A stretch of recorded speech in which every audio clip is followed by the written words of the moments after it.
જય ધન્વંતરી. અત્યારના સમયમાં 45 વર્ષની આજુબાજુ ખાસ કરીને ગોઠણના દુખાવા જોવા મળે છે. હવે અત્યારની લાઈફસ્ટાઈલ પ્રમાણે 18 વર્ષથી નાના બાળકોમાં પણ આ રીતના ગોઠણના દુખાવા જોવા મળે છે. આજે આપણે એવા જ એક બાળકની વાત કરવાના છીએ કે જેને ગોઠણનો દુખાવો 9 મહિનાથી હતો અને પછી આપણી પાસે આયુર્વેદિક સારવાર માટે આવ્યા અને એને પછી કેમ છે અને આપણે સારવાર જે આયુર્વેદિક કરી એની પહેલા કેમ છે એ આપણે જાણીએ. તો આપણી સાથે છે કાવ્ય પરમાર કે જેની ઉંમર 14 વર્ષની છે. કાવ્ય, અને આયુર્વેદિક સારવાર આપણે લીધી એની પહેલા શું તકલીફ હતી? અને બેસવામાં તકલીફ હતી, ક્રિકેટ રમતા ત્યારે દુખતું હતું, જ્યારે પછી આમ કે સ્કૂલમાં બેન્ચમાં બેસતો ત્યારે દુખતું હતું, જ્યારે પગ વળે ત્યારે દુખતું હતું.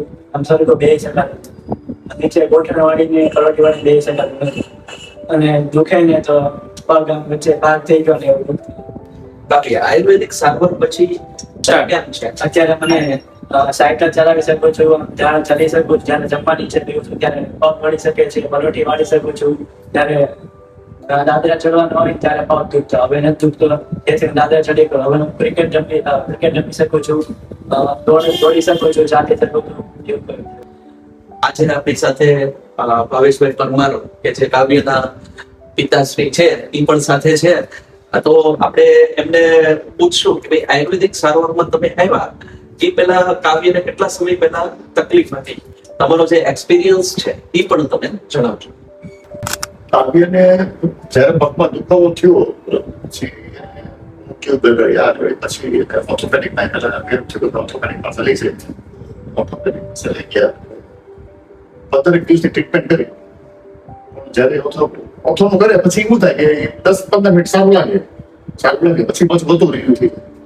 પછી એમને પૂછ્યું તો એ કે ના તમે સ્પેશિયાલિસ્ટને બતાવો, એના એમડી બતાવો. એમડી ના આપણે એમડી 3 કોર્સ કર્યા, 3 સ્ટેપમાં કર્યા, 15 દવા બતાવી.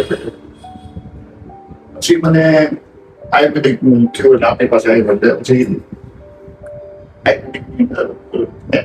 એસીમાં તો શું હતું, દરેક દાદરા ચડવાનું તકલીફ થતી હતી. પછી આ બધી વસ્તુ જયારે કરી ટ્રીટમેન્ટ કરી, દવા એને ઘણો ફાયદો થયો અને ઘણું સારું છે. અત્યારે એને બધી પ્રવૃત્તિ એની રમત ગમતથી માંડીને સ્કૂલે જવાથી માંડીને એક્ટિવિટી બધી કરી શકે છે. કોઈ જાતું મને અત્યારે તકલીફ નથી. એટલે આયુર્વેદિક ટ્રીટમેન્ટ જે કરી છે એમાં સરસ બધું રિઝલ્ટ મળ્યું છે.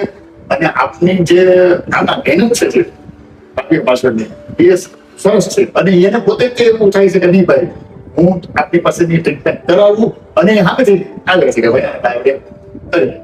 ભાવેશભાઈ, તમે તમારો અનુભવ સરસ કીધો.